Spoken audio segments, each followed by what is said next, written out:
Bismillahirrahmanirrahim. Alhamdulillah Rabbil Alameen. As-salatu wassalamu ala Rasulillahi sallallahu alayhi wa sallam. Halan wa salam bikum. To my full good community, Under Armour Jam Beh, Alhamdulillah Jam, Ahaban Jam.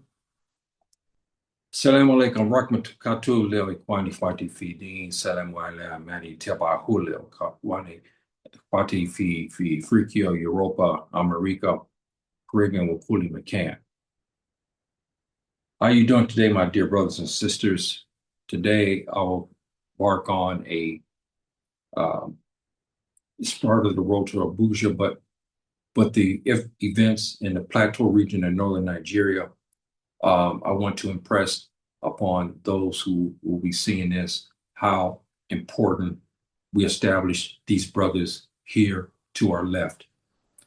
As you see here to your right, you have ethnic, like the Rome militias, and they're attacking and killing Fulani almost every single day. We must establish the SSP, which is the Sahara-Savannah Patrol, which you see these brothers here. You got the Tuareg brothers who are in the north, and then you got the Fulani brothers in the south.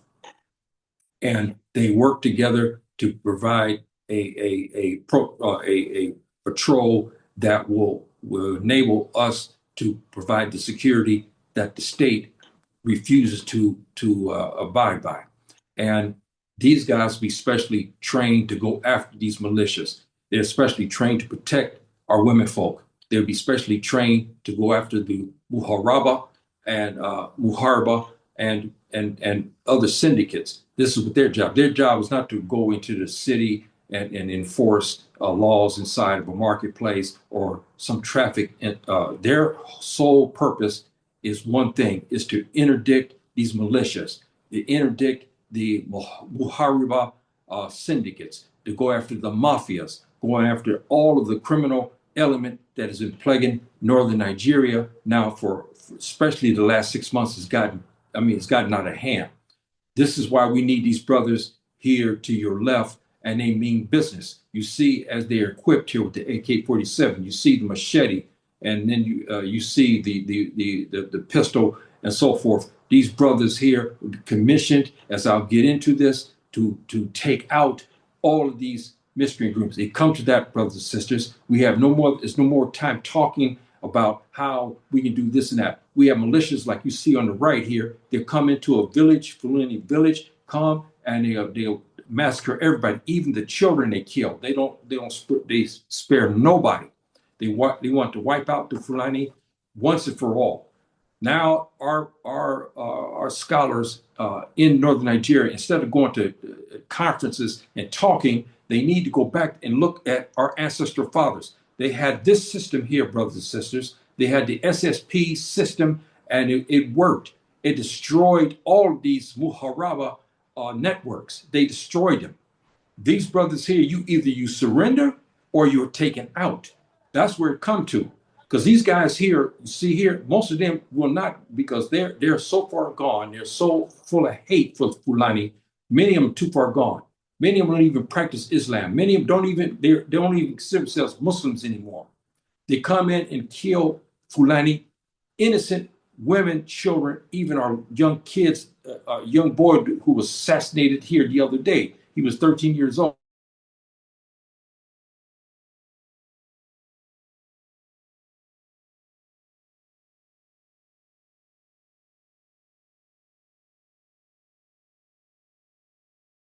Arabic. You got Amen, your safety. But the minute you pick up these sticks and you pick up the other ornaments, you will be dealt with. And you'll be dealt with, and it's over. So now we're at this point, brothers and sisters, where we must look at this. And the day of reckoning is now. We need to get our ulama there to get this rolling. Go back to the past. Look at the Fulani sultans. They don't even have to go too far. They look at the Sokoto Caliphate, and Sokoto Caliphate had the same thing, the SSP, and so forth, which I'll go into that as we get into this. And here we got a picture here of the brothers. We have an old Fulani, Modibo, his wife, and here they're sitting here. They are under attack. Now we'll have SSP. We have special divisions of the SSP. Well, they'll be designed, all of the herds and so forth that we have out there. There'll be SSP available and around watching the vicinity, doing investigations, doing reconnaissance of the area to make sure that nobody sneak up on our elders here, Baba and Baba's wife and his cattle and so forth. We'll put an end to this stuff, brothers and sisters. Our ulama in the northern Nigeria must get off their rear ends. They must now start to do something before this thing gets out, because now we're going to have reprisal killings and so forth, and we need to stop that. And one of the things, brothers and sisters, I want to talk to you about, this Fulani lands. You know, in the history, we had this all the way back into the 700s. This lance is a very, very powerful tool. You see these Muharaba that's on the bicycle, on the motorbikes. They're very difficult to take. If you have the machete, you can probably take them. If you in close enough range, you can take them out.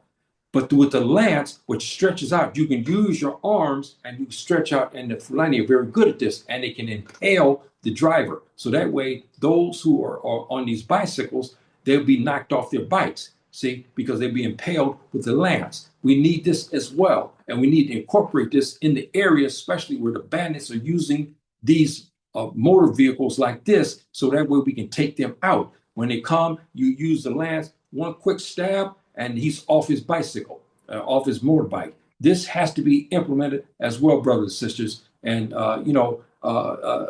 those who don't understand what's going on because you're sitting in Los Angeles, you're sitting in some other part of the world. There in northern Nigeria today, we have a severe problem. We have a lot of killing going on. We have a lot of reprisals going on. The state doesn't do anything. They talk, but they're going to send 28,000 troops. That's nothing. We need to institute our own patrols again, as we did in the past. We must do this, brothers and sisters. Here, I'm going to show you how you look at this, brothers and sisters. Study this very well. The Ribat system we developed. The Fulani developed a Ribat system. Ribat in the Arabic language means out and away, where you go and you make your dhikr, Allah, and in seclusion and so forth. Here, if we develop the SSP system as this, like they did in the Sokoto, which this is part of what the Sokoto had at one time, and part of what the Messina also incorporated this before the Sokoto, they took it. And you see here all these areas. We will have strategic locations where we would have these Ribat places. In these places here, we will have many different divisions. And these guys are not like military. They are long-range reconnaissance. In between each Ribat, every area will be covered. We will be able to find these Muharaba and these other criminal syndicates and these militias and do away with them. See, under this system.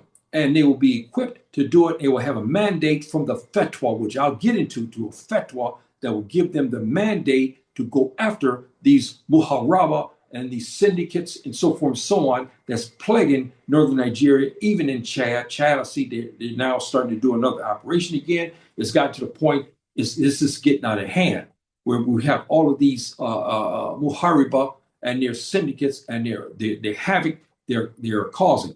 So these Rabat systems, we also need to incorporate where we have these areas. These locations will have approximately between, according to where you at and according to the need, between 100 to 500 specially trained SSP. You have Tuareg, you have Arabs, you have the Fulani. The Fulani will be mainly for the south, as you heard me talk for the last 2 weeks. There'll be more in the savannah, and then you have more into the Sahara. You have Fulani and Tuareg and Arab, okay, and so forth. In these garrisons, in English, you could where these places are, you will have Fulani, and then you will have also the Tuareg and the Arab, who will be responsible for patrolling vast regions. So that way we detect these people and then eliminate them before they come to do their numbers. And another reason why we have to have this is because the human trafficking now has also gotten out of hand. We're losing a lot of our future. Our future is being taken away. we have these human trafficking. They're Muharaba and they're human traffickers, and they're taking loads of Fulani women, young women who are our future. They're taking them and putting them up in the north. Many of them we'll never see them again. They'll have babies by these criminals, or they'll send them into Jazeera Arab. Some send them even into Europe. Others send them into camps further deeper into the Sahara, and we'll never see our daughters again, those who make it. So we have to incorporate this as well. Here, brothers and sisters, I wanted to give you how this system works. Here you have SSP, you have the Tuareg, and you have Fulani. They've been tracking a human trafficking of our sisters. Okay, they've been trafficked. They are looking. They found these guys. Now that's why they're hidden in a gorge. If you look aerial, a lot of times you may not be able to see this because you're looking at the top. Everything blends into the countryside. This is in the transition area. You know, as you heard me talk about the mother Sahara, and you have her daughters, which is the Sahel and the Savannah. They're in the transition because you go further north here, you'll see the Sahara. They're very close to that, but they're in the transition region here, and you have these human traffickers and so forth and so on. Now they have spotted them. Now they have found them. Now they're going to have to decide what they're going to do, and this is a situation that we'll get into. Here, one of the commanders is talking about the situation. He said, look, my people have reported, we have found these people. We have found this syndicate. We have found these Muharaba. We now have found them.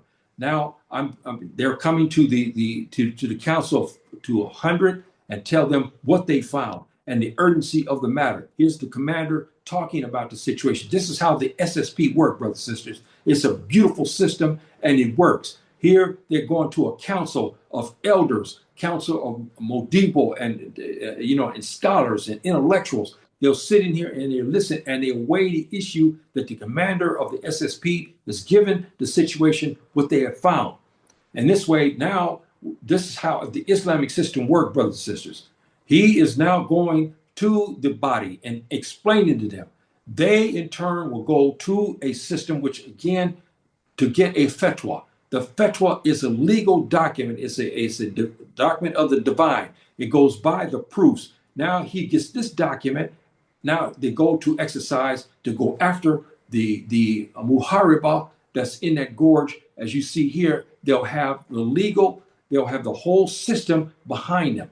This is not the same as a state court. They issue these flimsy warrants that sometimes they're based upon a lie. Here we have a devout Muslim. He reports what has been found, and then he'll take it to the council of scholars. They will listen to the evidence that's presented.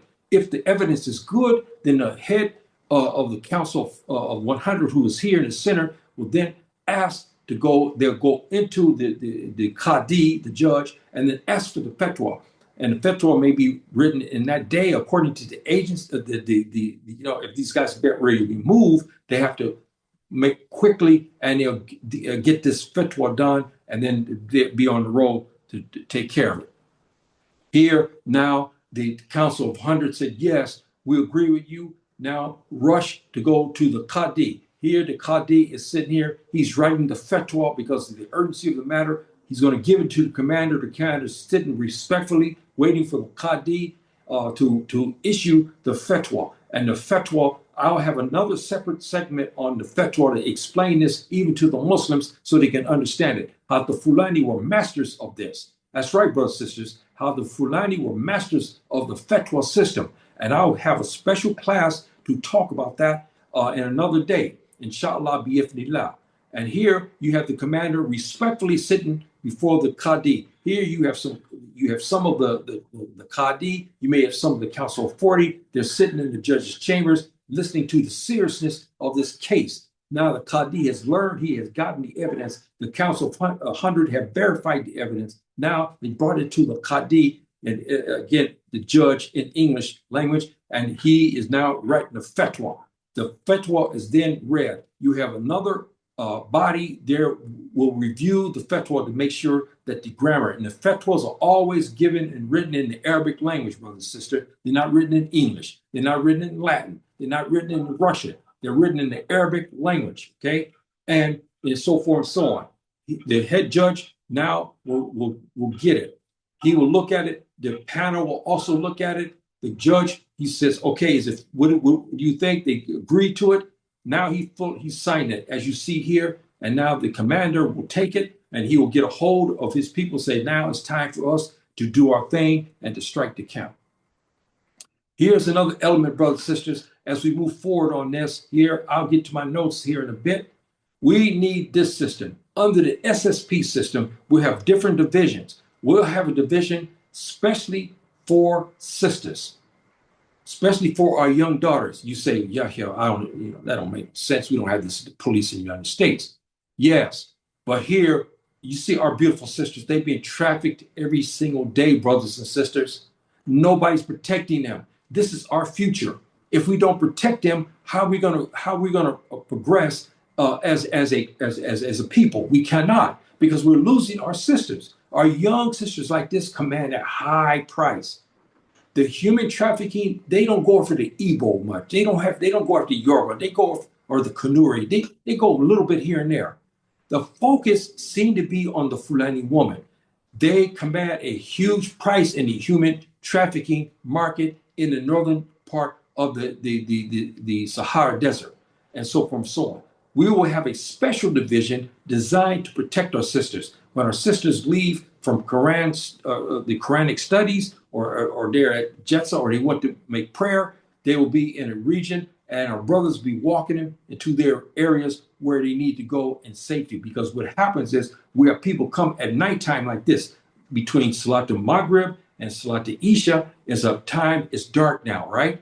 And so they can hide behind the trees, they can hide behind a building. Our sisters like this are walking home innocently, talking, not paying attention. Suddenly, the man comes upon them, they kidnap them, and they're gone.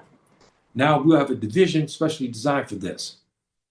And here we're talking about right here. We have a special division. We have a commander. He will have his specially trained men for this protection of our sisters. Here you see the sisters here, they're in safety. They're coming. Maybe there's something that's going on they don't like that's in the marketplace, what you see behind. They'll maybe coming over here talking to the commander, say, look, we got young men, they're coming out of nowhere, they're starting to talk to our sisters. Now the commander will listen to the complaints from our sisters, and then they will go and send these men like this to go investigate.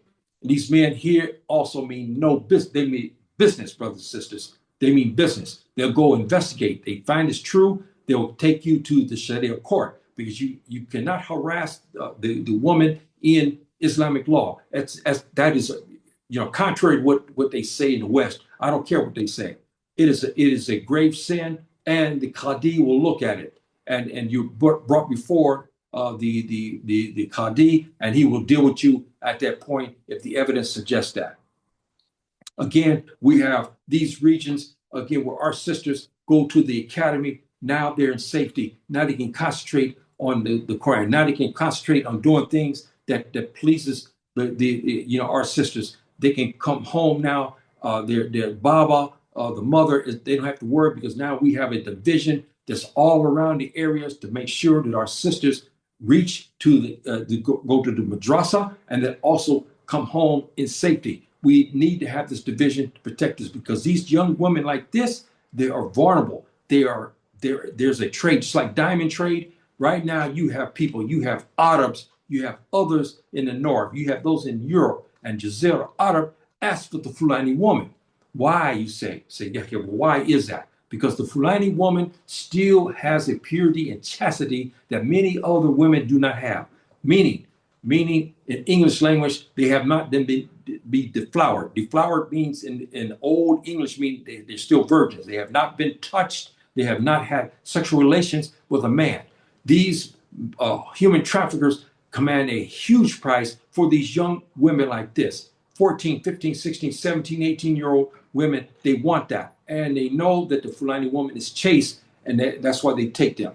And we'll have this special division here. And if you get near these sisters here, you're in trouble, because they will take you out, especially if they see that you mean harm to them. Also, we have a division where we'll be protecting our scholars and so forth. Right now, we in the South now, in Abuja and other areas of the South, we have craziness from the Christians and others, from the Orissa and so forth, so on, talking against the scholars of the North, talking about killing them, okay? We'll have a special division also designed to protect our scholars. When our scholars decide to go from one province to another, they can be escorted. We have to do that right now, brothers and sisters, because they're under threat.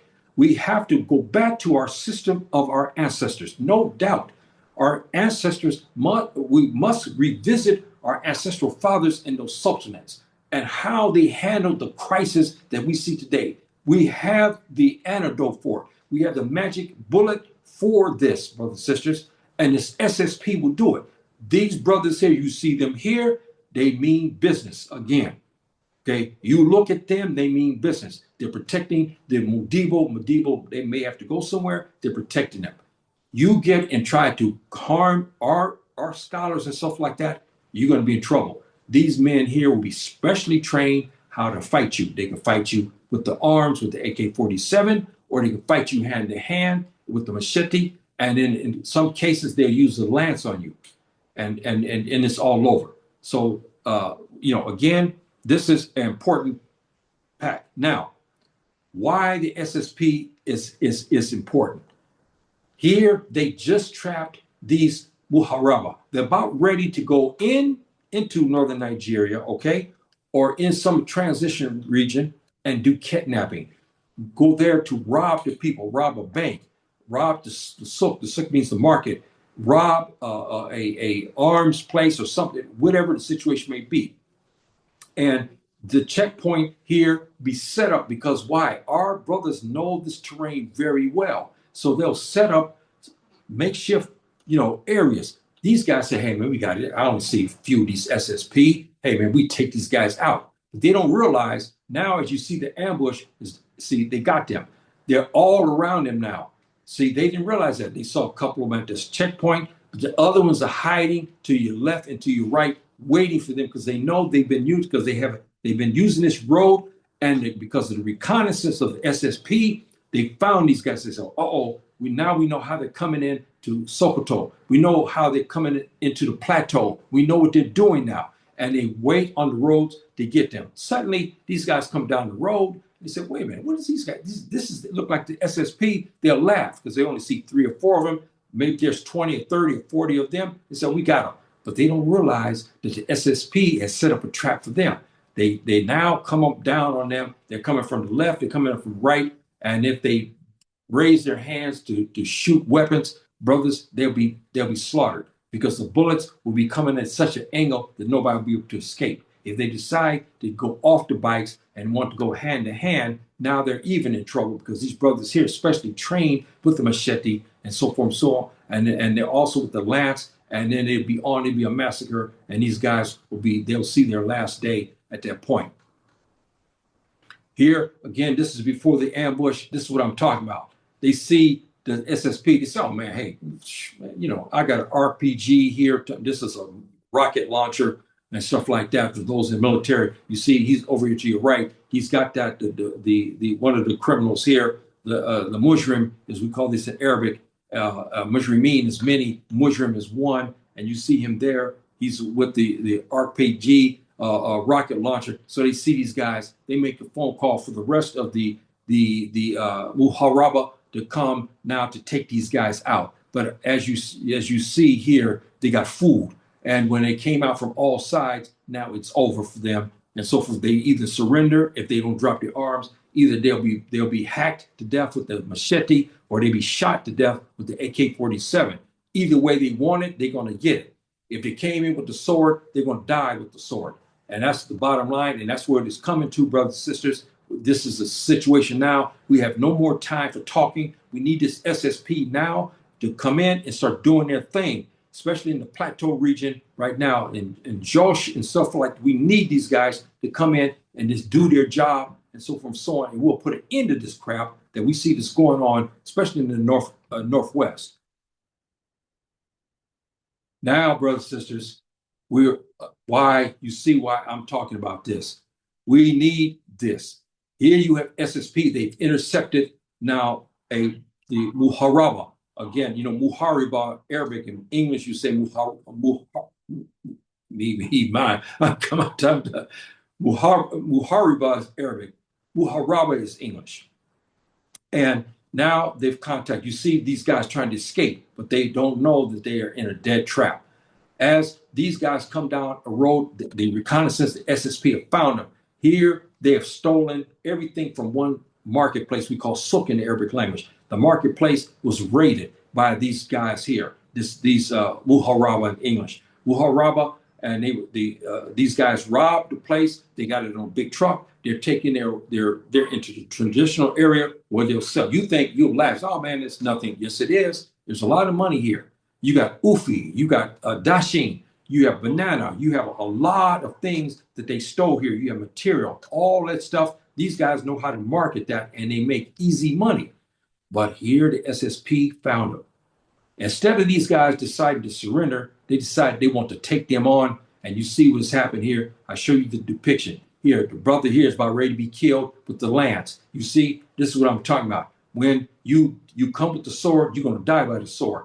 And these guys will be experts in the lance and the machete and in the AK-47. The other ones think they're about to escape to your left. They're going to go down the road a little bit. There's a roadblock waiting on them, and they'll probably be taken out. They probably never see another day after this because one has already pulled his weapon out, and these guys are gone. Now they've saved all the produce and everything was stolen. They'll return this truck, return the market, the goods and stuff back to the marketplace, and so forth and so on. This is how the system will work, brothers and sisters, and we need it. Here again, I wanted to get you see here we have a medieval judge who's signing a fatwa for these men here. The fatwa is not only for a wartime situation, brothers and sisters. I'll get more to that when I have a special class about the fatwa, because this is something we mastered this area, the Fulani. We mastered this, and we need to get back to this. We mastered this. These brothers here are all imams. They have an area they want to. They got some maybe rich Fulani cattlemen, and they wanted a masjid and an Islamic center in a certain region. So what they do is they go to the Council of 100. The Council of 100 investigates and looks at the land and makes sure they look for the safety. They make sure that the land's not contaminated. They'll look at around in the vicinity how easy it is for the people in the region to get to it, because they don't want something way out somewhere where it takes 1 hour to get to it. They want the area where the people can come and worship Subhanahu wa Ta'ala. So now they come and they've got the approval. Now the Council of 100 gave the approval and said, yes, it's been verified. Now they come to the scholar, Islamic scholar, and the judge is sitting in the back. The judge is looking at this. The scholar is going through, he's writing it up. He'll give a fatwa, giving the imams here the right to commission the Islamic center and so forth and so on. This is how the system works. It eliminates the corruption, brothers and sisters, because there's a layer of authority each way no one will hold so much power to where they just override everything, even though he's a great scholar who's writing it up. But sitting over to the left behind it is the judge. You see, the judge will look at this to make sure that it's within the divine laws of Subhanahu wa Ta'ala. It makes sure it fits the Quran and the Sunnah. That's what this is about. And then he will give it to the judge. The judge will look at it. The judge will say, okay, I agree. And now it's cataloged. And now the imams go back to that area, and they'll build their Islamic center and have it commissioned and so forth. This is how it is done, and that's why it's better. Why I harp on this, brothers and sisters, because the system that we deployed as the Fulani, as our sultanates, why it was better system than this polytheistic, colonial, Western style government and so forth. You see here to the right is the polytheistic, secular warrant and so forth, how it's done. Okay, I'm not trying to say everything is no good here. No, I'm not trying to say that. But a lot of times we know, because the corruption, especially in southern Nigeria and northern Nigeria too, we have people getting warrants that should not have gotten it. Okay, bottom line, they've gotten it and then they've done something, or they'll go to lie and so forth and so on in order to go after the Fulani. They say, we tracked this one Fulani from the marketplace to this one area. We need to go over there to get him. But really what it was about is they tracked him because he has a lot of cattle. So they want to kill him and take his cattle. And a lot of time, the courts don't even know what the man has done. The court say, okay, you go ahead. I'll give you a warrant. You go and do it. They go out there and kill our brother and they take his cattle. The judge never knows what has happened. Not in the fatwa, not in the Islamic system, not in the Fulani governance system. You see here the judge is writing a elaborate fatwa. He will give it, but he will also want to know what's happening. Plus, before he even gets to it, you have all of this majlis here, a committee. Each one will review it, so that way everybody's on board. The brother who asked for this fatwa will not be able to just disappear. He's got a set amount of time to serve it. He has and he must do what he's sound do. The investigation will come. The Council of 100 will send over some of investigators to look to make sure that the masjid was built. Make sure that when they needed the fatwa, that they went to arrest the Muharaba and so forth and so on. This is how the system works. That's why it's much better. As you can see to your left here, the divine law, absolute truth, infallible, based upon wisdom, restoration of cosmic order, meaning, subhanahu wa ta'ala, you heard me talk this many times now, last couple of weeks, those who follow me. The cosmic order means it's the plane of the cosmos, meaning satisfying subhanahu wa ta'ala, and also being in harmony with the earth. This is what the Fulani, the Sufi, especially in particular with the Modibo, we stress this, the harmony between that of the heavens, the Samawat, and so forth and so on, and that in harmony with the land. This is what we believe. And the divine accountability, that's what I talk about, accountability. I come in for a fatwa and say nobody's doing an investigation. I'm a rogue. How would the Qadi here know who I am? I come in and say, oh, I'm so. I need a fatwa. I need to go over here and get this, and he give it to me. Nobody checks out nothing. Come to find out, is jewelry there? Maybe there's gold, and I want to rob it. And I come in with a piece of paper, and I'll scare the people to give me all their gold. These things happen, but according to our system, it cannot happen. Because by the time it gets to him, it's already been an investigation. When I come in and say, I need to come over here to do this in this building, they'll go over it and they'll check the building to see what actually is it that I want. When they see they see maybe gold and stuff like that, they'll say, well, what is he doing? And then when they come back to me, they'll ask me, we see this place here, it's full of gold. What do you want to do? I'm gonna have a problem. See, I can get arrested because of that. Here, the limit is subject to corruption. Meaning, I could come in the right, the polytheistic court, come in and maybe pay off a judge. Okay? You know what I mean? And pay him off, say, look, give him, 10,000, 20,000 lira, say, for instance. And then he give me a warrant, and I go and rob these people of their diamonds and their gold, and I disappear. This is what we talk about, brothers and sisters. And also, we go into the corruption and so forth and so on. The state lawmen today are in cahoots in the north a lot with the Muharaba brothers and sisters. And this is one of the reasons why it's confusing for our brothers. These men here will come in and they will pacify the Fulani herdsmen and say, I'm so, I'm police, I'm over here. But behind the policemen are actually rogue militias, and they'll go and take these people out. Because now they were feared because they saw the lawman, okay? They know he's a lawman and so forth and so on. But he's working in cahoots with the militias, and they come to take his cattle. They'll kill the people, or they'll just take his cattle, and that's it. We have this system here. We don't want this up in the north. We're tired of this system here. We want to eliminate this. Here, the patrolmen, again, you heard what I said. They have many different levels of investigation to make sure that everybody is working within the divine law, working under the Quran and the Sunnah, that criminal and is corrupted. We don't have that. We don't want this anymore. We're tired of it. We want to get rid of it. We want the system of our ancestors, of the SSP patrolmen, as you see here, and so forth and so on. This is a beautiful system that we had developed, and we should go back to it. Again, you see, operate outside the divine. You see this. These guys don't operate within with the wishes of subhanahu wa ta'ala. It's outside of that. These systems here can be easily divided. A Tubob, a Tubob can walk into these courts and get something done. The Tubob can walk into a Islamic court, okay, before the Qadi, or come into the SSP and can tell them what to do, because we know them to be disbelievers. We know them to be liars. See, we know that. They can't come in and demand a fatwa from anybody because, one, we know what they are. Secondly, they have no business in this region. Third, they cannot come to the Islamic court. This is haram. We say this in Arabic. It's forbidden. They can't come in and tell the judge, I want this, based upon the lie of a disbeliever. Surah 49, I think it is, Surah Hujurat, verse 6, I believe it is, talks about that same issue, about these type of men who come in to tell a lie.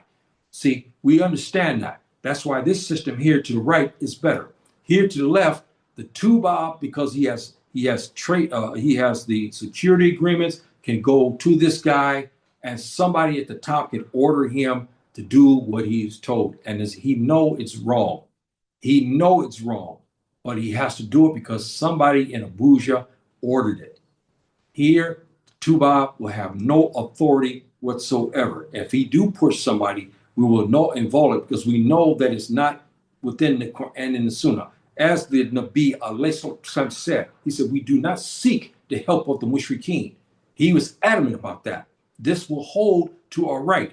The Tubob coming with pressure, as somebody come in and talk about, we need these guys to do this. Our brother here would say, no, you cannot do it. This is haram in Islam. We cannot do it. And in the story, the Tubob will not be able to do any crookedness or wickedness on his watch. He will not be able to get anything from the SSP. And again, you see this, we show you the story, how it is, the divine and traditional authority and the secure procedural authority and so forth and so on. It's a whole different world, brothers and sisters. And here we got something, why we need this. Here we got outside of Sokoto here in the Northwest, we got these guys here who have been killing in Sokoto. They've been killing a lot. The SSP tracked these murderers, okay? They tracked them and they got some of them. Maybe other ones were killed, okay, in a firefight or in a hand-to-hand combat. Here, brothers and sisters, let me explain these guys. In the green, this is your Hezbollah. This is your police. Your policemen, their responsibility is the city itself. That's their jurisdiction, okay? They traffic, stuff goes on in the marketplace, disputes between family, upholding the Sharia law in the city limits. This is our guys in the green. The guys here, the SSP, are outside of that, but they work in conjunction with their brothers, the Hezbollah police, because they're Hezbollah as well, but they're a special division of the Hezbollah. Here, they captured the ones who have been killing, okay, in outside, on the outskirts of Sokoto. They've been killing our brothers. Here, they caught them. Now they're bringing them to the Sharia court. And then you see the reunion here between the SSP and we will revamp the whole system. The police, as we see today, like I showed you before, what we got this over here to your left is gone. We're finished with these guys. Let them go to the south and they can do their thing down there and keep it corrupted down there. Just like what you guys read that article where they said about I was so ashamed. I mean, I was really ashamed. This congressman and whatnot, even they tripped Trump, but I don't know if he did or not. But the article said that they withheld the aid to corrupted Nigeria. Not Nigeria, it said corrupted Nigeria. You see? So now they stopped their aid. Now, after they did all they told them to do, they told them to hold Islamic conferences where they show Christians and Muslims together, holding hands, everything is going to be okay. They did exactly what they were told to do. They said, let us come to the north and kill Muslims. Abuja agreed. They let the Tubob come in the north and kill Muslims. Even after that, they still withheld the aid. They still withheld the aid and called the country corrupted. This is what we're talking about, brothers and sisters. We want to put an end to this. And we have our own policing. Our brothers will be in this type of garb. Everybody knows this is Hezbollah by the color and so forth. They're wearing the imama in Arabic, the turban in English, and they're equipped and so forth and so on. And then we have this layer of protection. you have the city, and then you have the outskirts, which would be the SSP. Beautiful system. And this is, again, brothers and sisters, why we want the system. Here, they took these girls from from Sokoto or nearby area. They were kidnapped along with their daughters. Here, the SSP found the rogue men who are dead now. They're gone. They're dead. They kidnapped our girls. They might have even ravished them. I will say this, and I'll say this again. You see the weapons to your left here, they was confiscated. Okay, now, let me say this to you. Because of the urgency, they don't have time to go get a fatwa. So they have to act because they're not going to stand still. If they were in a big camp like I showed you earlier, yes, they go get a fatwa, and then they'll make sure that everything is correct according to a law, okay, and the divine law, and then the Sharia law, and the Sunnah Nabi alayhi salatu salam, and then they'll act. Here they had no choice. They're already trafficked our sisters. They've already ravaged some of them. So now they're getting ready to take them deeper into the Sahara. So they caught them, and then most likely, if our sisters said that they were ravished, I hate to say this, the brothers probably will never send them to the court. They'll execute them right then and there because they're going to be executed anyway.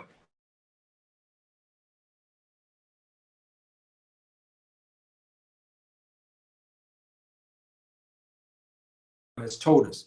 What happens is this: you have an innocent man here, okay? He was forced to go around with the Muharaba, and he was making money, yes, but he was trapped because they ordered him to go because his village. They said, if you don't go with us, we'll kill your mother and father, and so forth and so on. So the young man is now trapped. He go and traffic in women and so forth and so on because he was ordered to do it by force. He gets killed. What's going to happen is the angels will examine his niyyah, his intention. They know his niyyah was not to do that, but he was forced. It will save him in Yom Kiyama, bi'ithnillah. Okay, Allah's permission, he'd be saved. But if he's one of the innocent here, they didn't have time to sort this out because he was among them. And when our sisters point out, this man, my daughter's 13, they took her and they ravished her. The other woman, yes, they ravished me and my daughter. Most likely they're gone. They'll be executed. That frontier justice, because they're going to be executed anyway when they take them to the Qadi, and they would write it up, and then they would explain the situation, and they save our sisters here. And this is how this system will work, brothers and sisters. And here we got showing why this system has to be. They're trafficking our ladies, man. Okay, come on now, brothers. You have to understand something. This stuff is real. Don't think it's not. Just because the Tubab don't want to talk about it, we know it's true. Everybody knows in the Sahel that our women have been trafficked like this. They're taking them, okay? They are taking them and so forth and so on. Here is a camp. They're about ready to establish a camp. They've taken all of these Fulani women. They're taking them to the north, brothers and sisters. See? And then now you got the traffickers who they will sell these guys, and our sisters will never see their families again. And then here you have some of the Muharaba that's up right here with them. They're protecting their commodity. But they don't know that lurking past them may be the SSP. And the SSP will take these bastards out. I would doubt if they would ever reach the Sharia court. They most likely will die out there in the Sahara, and we will save our sisters, especially if the sisters told that they've been deflowered. Deflowered is an old English law term meaning her virginity was taken. If her virginity is taken this way, most likely the men will be executed. And this is what we see this being done most likely every day. When they catch these people, when they catch them, which is rare now, but if we have the SSP, we will catch them more often than not. And here again, you have here we go, Muharaba here taking the goods of a suspected. This is an Arab who is going down south. He's coming down south. He's got a trade agreement with maybe with the Fulani or some other group. And here you have Muharaba who will take his goods and so forth and so on, and their caravans behind him. That's why the SSP will be on the spot to try to catch these bastards who do this stuff. This man, hard working, Arab. He's from the north. He's taking his goods down to the south, and he's got an agreement and so forth. They're waiting on they got a trade agreement going. His family and maybe other businessmen are coming. They have their livelihood on the back of these camel. We call Jimal in the Arabic language, and they are going south. And these Muharaba got them, and now will take their stuff. We will help to eliminate this.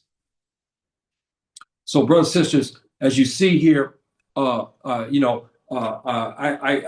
serious about this. You understand, and I'm hoping that you follow this program and please spread it, because those who live outside of Nigeria and other parts of the world, you may not, because you go to your car, you go home, you're in safety, there's nothing. But your brothers in northern Nigeria, they're suffering. They're suffering, brothers and sisters.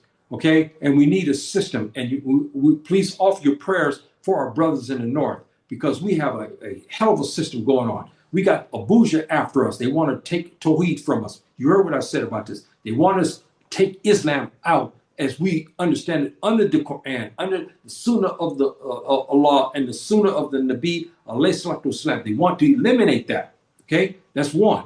Plus, they already have impoverished us. Now we have the Americans who want to come in and kill everybody in it. Okay, there's a reason for that, because there's oil and there's other things that the Americans see. Okay, they're not stupid in their wickedness. There's other things they see there. They got a problem with the Muslims there. So if they can get a bourgeois to help them so they can eliminate them, this is what most likely they may want. Allah Elam. But this is how the system is, and we have to correct this. And I'm going to cover a little bit of notes, brothers and sisters, talking about this to drive home this. Please stay with me on this, because this is a special edition too, talking about the SSP, why the SSP is needed. We need to have this SSP. I got one brother who's making the rounds now. He's taking literature that I've given, and he's trying to make his rounds. He's doing it. He said he's been in contact, and I'm waiting, hopefully, to hear from him. And I have some others going out, because we're trying to get them to get to the most powerful our people to listen to this, so that way we can start this SSP and get it going in a council. First, we got to get the ulama into a council of 40. Then we have the council of 100. We have the Amir. We'll have that. We'll establish that in northern Nigeria. That's what our ancestors did. I will cover this to drive home this point about why our sultanates were so powerful and why we had the divine favor from Allah for many, many, many, many, many centuries. I'll get into that. And if one of the first orders of business is the fatwa, the legal document based upon the divine, the fatwa. We lost that. I'll get into that in the next segment. I'll go over a little bit of my notes here, brothers and sisters. Stay with me on this. And hopefully that we got here. We have the title of this is Security Imperative for Northern Nigeria, the SS Patrol as the ultimate antidote to armed groups, to the Muharaba. This is what, again, why I put this special title in order for us to understand and so forth. And you see the some of the notes here. Why does it matter? Time and time again, communities across northern Nigeria fall victim to relentless violent attacks and raids and cattle rustling. We have a lot of that. Primary driver of this is the insecurity. Abuja has no desire to protect us. They are liars. They send the troops up there. Most of the time, the troops are corrupted as just like the militias are, and they go after the Fulani in particular. The insecurity is it's off the chart. The regions in northern Nigeria remain systematically vulnerable to violent assaults, murders, raids, and cattle rustling. Brothers and sisters, now you understand why the urgency, why I'm trying to push. I don't live in Nigeria, but my brothers and my cousins are there. Okay, so I'm a Muslim still, and I want to see peace, and we need to do something to restore the system. And you hear I talked about the lawman and the difference between the state lawman and the SSP lawman. There's a big difference, as you can read through these notes here, between them, providing the sacred trust. We have a sacred trust with SSP. Why? Because they're devout Muslims. They're not kuffar. They're not munafiqeen. Okay, they're not Salibiyin. Salibiyin are the Western forces. They're not aligned with them. So this is a big difference why we need to have this and guarding against the external subversion, the resisting forward subversion. Here in the middle here, foreign actors, external intelligence apparatuses will invariably reach deep into their bag of dirty tricks. The Americans, the British, everything. You think they want to see the Sharia implemented? No, they don't. Remember what the Americans said? They ordered Nigeria to disband the Sharia. Even the little part that they used, they wanted to disband it. We want to eliminate this by the foreign actors and so forth, and they will eventually reach in their bag to try to lie on the SSP. They'll try to play games with the SSP. They'll try to trap them with try to send money to one of them or something to corrupt the system. They will try to do that. And again, preserving it, the patrol represent an uncorrupted, divine-backed shield against lawlessness and trafficking. We need these brothers. The fatal fall. Now, brothers and sisters, here is something.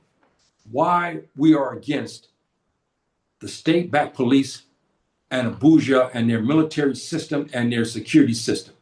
They're serving two masters. See, they're serving two masters. You remember those who are Christians, Jesus, alayhi Isa, as we know him in the Quran, he talked about the issue of the serving of the two masters. One was the Roman, and those of the, talking about the Yahud or the Jews, okay? Talking about this issue of serving two masters. You can't. The human mind, the human body is not designed. We know this also in Islamic, where you have these people who follow the whims of the devil and the shayatin, okay, the demons, but they still pray and they read the Quran. They'll go to the masjid and they'll pray, but they also take the illness and they still follow at nighttime. The shaitan come to the man and tell him, look, I need you to go do this tomorrow morning and so forth. He listens to that and he do it. But at the same time, 2 hours later, he goes into the masjid to pray. This is serving two masters.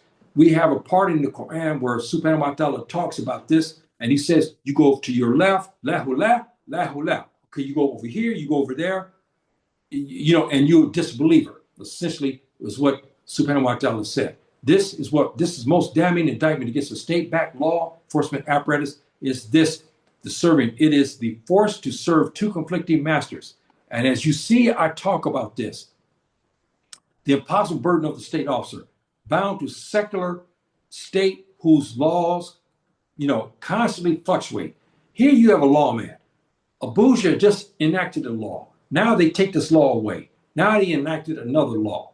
Now some politician over in another province doesn't like that. You're a law enforcement. He tell you, look, don't obey what Abuja saying. You obey what I tell you to obey. Okay, to do. This is what we talk about. Why we don't want them in the north anymore. We're tired of them. But their conflict, okay? And the burden of the state officer. The state lawman is subject to foreign security agreements. Here, he may be an honest man. He may even be a Muslim. He's a lawman. Suddenly, somebody from Abuja calls him and say, look, we need you to do this. Why? Because the Americans or some Western entity, because his agreement, he's giving money to Abuja, they say, look, I need you to go over and take these people out and so forth and so on. Now he has to do it. This is what we talk about why we want to remove this. The uncompromised clarity of the SSP. Difference here, brothers and sisters. We don't serve two masters. We serve Subhanahu wa ta'ala. Okay? They don't. They serve. They don't serve Subhanahu wa ta'ala. They serve their constitution, and they serve what the West orders them to do. This is the difference. That's why many policemen, they're confused, and when they retire or many of them leave out, they're not right in their head. Why? Because sometimes they were ordered to do things they know it's wrong, but because they have to serve two masters, they had to do it. The uncompromised clarity of the SSP. The SSP patrol is entirely spared from polytheistic dilemma. Operating under divine mandate, the SSP operative answers solely to the Creator, Subhanahu wa ta'ala, and is dedicated to protecting divine law. His is Sharia. When a man comes in from a Western agency to come and try to tell you to go to the masjid and go after the people there, they know this is not under divine law. They say, get out of here, man. Well, I don't care how much money you gave Abuja. You can't. We don't play that here. This is essentially what we talk about. He is fully aware that the foreign Western-backed actors inherently oppose divine jurisprudence. They do. That's why they do what they do in Morocco, Algeria, Egypt, Nigeria, Ghana. They do everything. Their mode is evil. It's corrupted, and they corrupt the place to destabilize it. As you see what's happening in northern Nigeria, we know there are a lot of it. They're back to this. Western-backed actors inherently oppose divine jurisdiction, actively seek to infiltrate and compromise any agency that place higher moral and spiritual laws above secular and geopolitical agendas. The West will come into Abuja or any place and pay a lot of money. You run up to the north, you start to go after Sheikh Gumi, Sheikh Bala, Sheikh Shokoto, and Sheikh Sambo. Go after all these fabulous men, our scholars and stuff, and our brothers, our cousins, and you go after them. This is what they're talking about, because they don't want to see this divine jurisprudence from Allah. They don't want to see that, so they go to try to corrupt it. They'll try to take the masters away, like they've done in many places, even here. Okay, and they'll, to drive everybody out of it. This is what we talk about. And a couple more of this, brothers and sisters, and then I'll be leaving. The law and order, the fatwa, we talked about that. And I'll get more into this, why this matters. The fatwa is not open to negotiation to deceit. This is, again, why this system works. Here in Abuja, the Tubab can run to a politician and say, look, we just paid you 80 million, okay, to do this. I want this done. I want you to go to the north. I want you to take out the Fulani scholars. They have to do it because why? They got paid to do this from their agreements. You see, this is what we have. The Muharaba syndicates, that's why they thrive, because they have a protector. You notice something. Think about something, brothers and sisters. Now think about this. The bombing campaigns were not designed to go after the Muharaba syndicates. It wasn't. It was designed actually to go after devout Muslims. Yes, they said they targeted some of Boko Haram or they targeted some other small group. But how about all of these syndicates? They got human trafficking syndicates going on. They got drug trafficking syndicates going on. You have those who are robbers. I mean, we call them Sarakin, the stealers in Arabic language. They have those men, okay? They didn't bomb them. They didn't touch them. You see what I'm talking about, brothers? Why the system is corrupted? They didn't touch them. See, they went after devout Muslims, okay? And when they sent the bomb downrange, who do you think they killed? You think they killed Boko Haram? No. You think they killed La Kuara? No, they didn't kill them either. You see? But they managed to kill a lot of good Muslims and their families. This is what we talk about. SSP represent the return to incorruptible order by acting under the authority of a fatwa. The SSP moves with the backing of the divine and so forth, and you see this, and it's untouchable by the political games that are protected protect the Muharaba. This is, again, brothers and sisters, and I have to cover this and I will end. The Plateau and the defeat of the Muharaba, okay? Muharaba. We need to have this system implemented because the Plateau is going through. We have a historical precedence for this. And you've seen what I talk about, how we're going to implement this. And you will see here, there's a lot of my notes here and talks about how we restore that balance. You heard me talking about that. The SSP tactics used to secure the trans-Saharan routes in the 1800s. We did it, brothers and sisters. We had bandits in those days. We had kidnappers in those days. We had human traffickers in those days. And we did it. But in this situation here, we have one strong enemy in the Plateau. These people here, Birom militia. You see here at the bottom. And here, this is an important decision. The tactics used to secure the Sahara in the 1800s, okay? This implementation will put an abrupt end to the Birom militia and proxies. Why? The SSP will watch them. SSP will make reconnaissance of them. They'll find out where they're living. They'll find out where they got their weapons from. They'll find out where they stockpile, where they orchestrate their launching pads to go after the Fulani, and so forth and so on, okay? They'll have all of that, and then they'll take them on. And we already talked about the fatwa, which I'll go more into the system, how we used it, and so forth and so on, and that is about it. I want to show you a couple of more pictures, and then that'll be it for this segment. Until the next segment, I'll give you talking about the Muharaba. Talk about the fatwa and why we mastered it, and so forth and so on. And I wanted to make sure, brothers and sisters, I want you guys to get this understood very well, how important this is. I will go quickly over these pictures again for those who come late to see this, because I want you guys to get this really impression, how important it is, and so forth and so on, and whatnot, and how we have to get this implemented. And I'll go through these real quickly again, and whatnot. And again, brothers and sisters, you see these militias, these human trafficking, all of them are the same. Under Islamic law, they're all the same.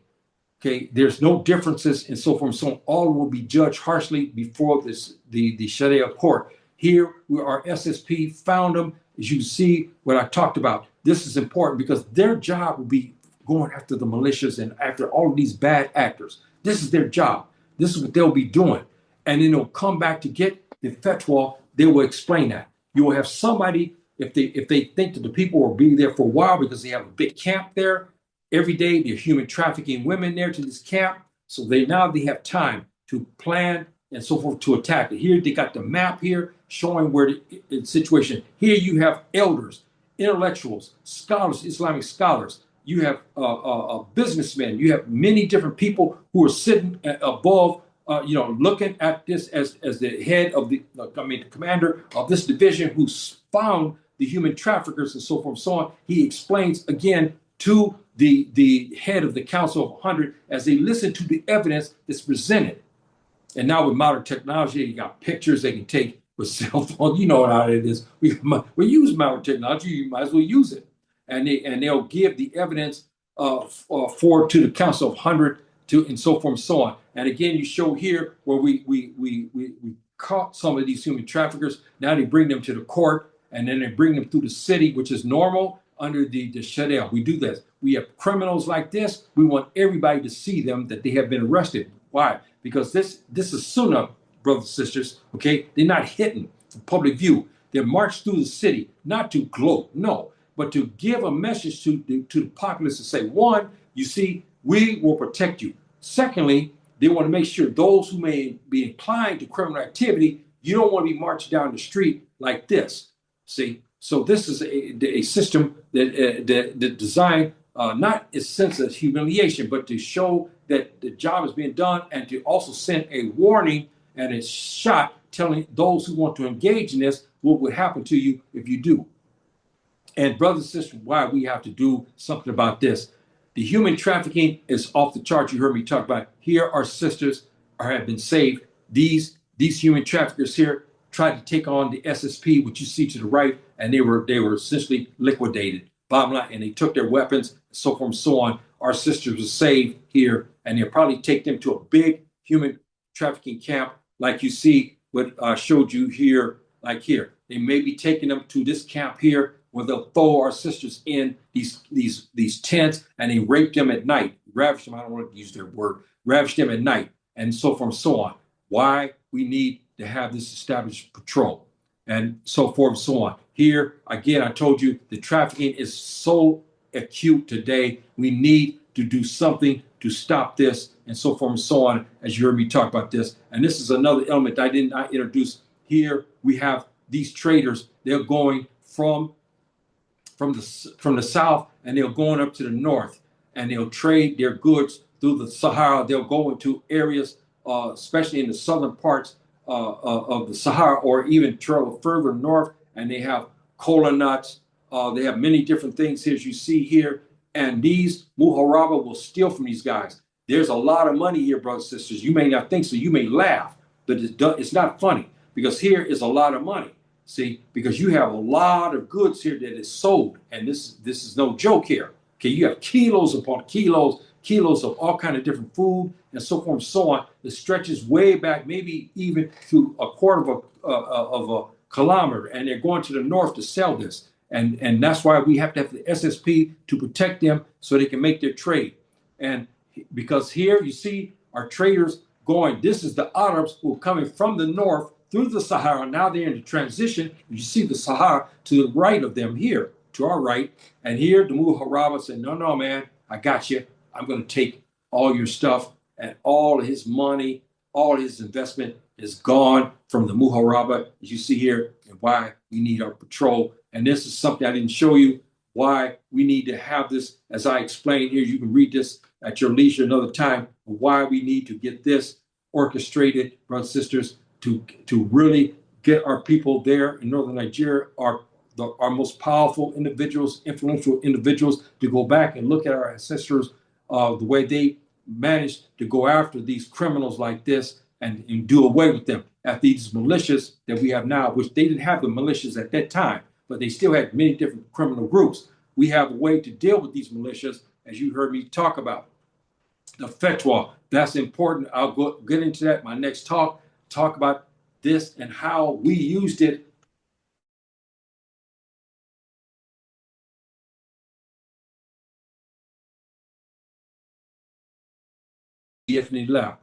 And then again, I got over the foundation, why the system is better than the state, polytheistic, secular warrant system, and so forth. So on. You heard me talk about how we have the differences in this regard. Again, we should show here the fatwas be given to imams who want to build, and so forth and so on. A masjid or Islamic center, you're getting a fatwa to do it. It's a beautiful system. We have to do something. I didn't show you this. Here's a camp. It's been surrounded. Now they found these human traffickers again in another area, because it's a big business. Now they surrounded it. Either they got a fatwa to now take these people out, or they had to move because they had evidence that they were getting ready to move. So in order to stop them, they went ahead and went after these guys, probably without the fatwa. See, and now they surrounded them and they're going to take them out. Bottom line, these guys here, the human traffickers have very little, because I'm going to tell you something, brothers and sisters, and I have to close on this. Our brothers here understand the rule, what the Nabi said about the Muharaba. The Prophet, the Nabi, was harsh against them. Harsh against them. These guys most likely will be executed before getting to a judge, because the Prophet, the Nabi, had a remedy for these people, and it was not beautiful. It was non-negotiable. If you read the history behind these Muharaba, or in English, Muharaba, and you read what he did to these people, you'll understand why we need to implement this fully within the Sharia again. So that's about it, brothers and sisters. And until the next time, please follow me. Get this, who can get it, because now, brothers and sisters, I'm slowly being phased out. It's not that this is about terror, but you can imagine what's happening. And I know a lot of people are not getting to see any of my videos anymore.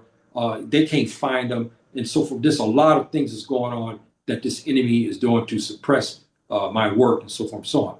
But as we say, we let Subhanahu wa Ta'ala and hope that he will give me the opening, and so forth and so on. But I want, brothers and sisters, deeply that we get our brothers in northern Nigeria to go to the SSP, have this develop the Council 40. We need to do this in order to protect our people. I see we're starting to make some headways. We're starting to have more conferences, but these conferences don't have enough teeth, because they still are missing elements to it, which I'll cover the next time. So until the next time, brothers and sisters, stay with me on this. I have another one in a couple of days or so, and please, look and tune for that, and so forth. You can catch me on Facebook and in YouTube if you can find it. And I got to figure out another system, which I think I may have gotten something. But until then, next time, Assalamu alaikum, rahmatullahi wa barakatuh.